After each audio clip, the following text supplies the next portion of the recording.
Hey everybody, welcome back to Guns and Gadgets, your source for Second Amendment news. I'm out here, city of Worcester, at the Common with my son. He's doing some Pokemon event thing that's today, and Dad's too cool for that stuff, but thought I'd take a moment to touch on the shooting that happened yesterday in Illinois. The problem that I foresee immediately in the headlines that are starting to break today in the newspapers and on the websites is that first off, the shooting was that of a disgruntled employee who was about to be fired, supposedly. At least that's the report that I just read. But the reports are that he used a laser sight. Guess what they're coming after next, guys and gals? A laser sight. So if you have a laser aiming device, you're an assassin. It's just the way these people operate. You know, God forbid something happens and a person who perpetrates a crime not be treated as a criminal, but it's the accessory or the item that he might be having. Who knows, maybe it's going to be the gum that he was chewing, whatever flavor that was. We'll make that illegal now. But yeah, laser sights. Today is February 16th, right? Mark my words, laser sight's going to be the next thing they come after.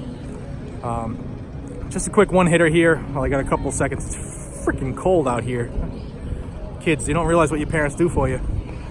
But just thought I'd bring that out. Laser sights. That's going to be the next thing they come after. When I get home to the studio, I'm going to do a video on HR 8, which we all know came out of committee. That's the universal background check law. Well, a bill. It's not a law yet. And but they changed the title. It's now the bipartisan background check bill. But also even more dangerous. Well, that's dangerous. But there's one that's just as equally dangerous. It's not getting a lot of press time. It's HR 1112.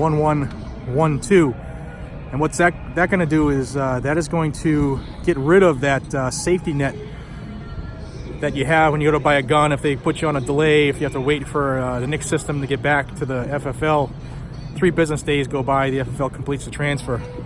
This is not only going to eradicate that, but it's also going to make it almost physically impossible to do some types of transactions. So when I get home, I'll get in front of the camera and record that. Who knows, maybe I'll do a quick live stream tonight. Depends on how froggy I'm feeling.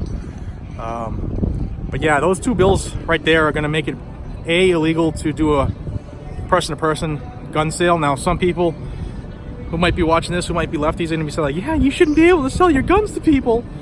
Well, at least in my state, everybody goes through a background check. They all have gun, permits here in Massachusetts, and it's the same in the majority of the states. Everybody goes through a background check when they buy a gun in FFL.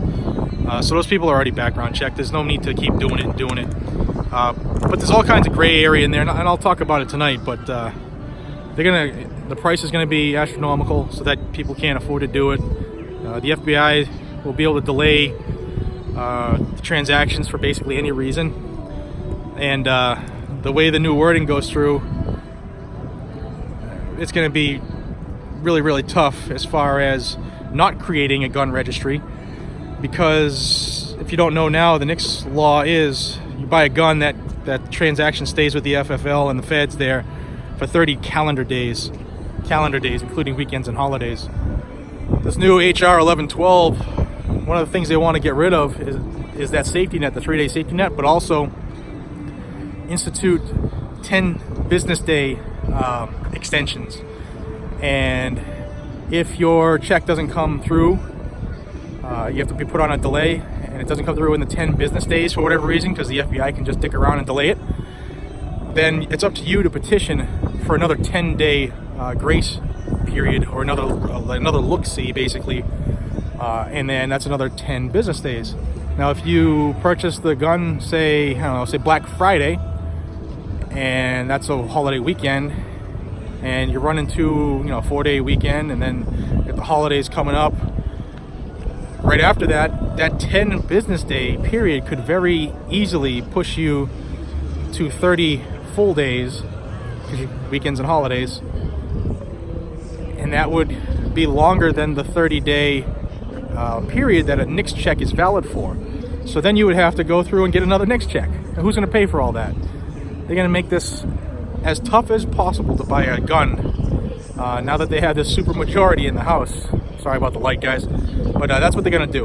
All right, so we're 5 minutes into this. I think my ears are ready to fall off, and I'm probably making you sick from moving around, but I'm trying to stay warm. So once I clear this area, my old hometown of Worcester, Massachusetts, downtown, you can see over my shoulder, you got that ice skating going on. Beautiful area. But I'll hit up on more details when I get home. Hopefully I can get it out this evening. And thanks for everybody who joined the live stream last night. Will, the Daily Shooter, had some modem issues. He rectified that. He will be on again. I'll get in touch with him here in the next day or two. But until we talk to each other again, stay warm, be safe, stay vigilant, carry your weapon, everybody. Take care. God, it's cold.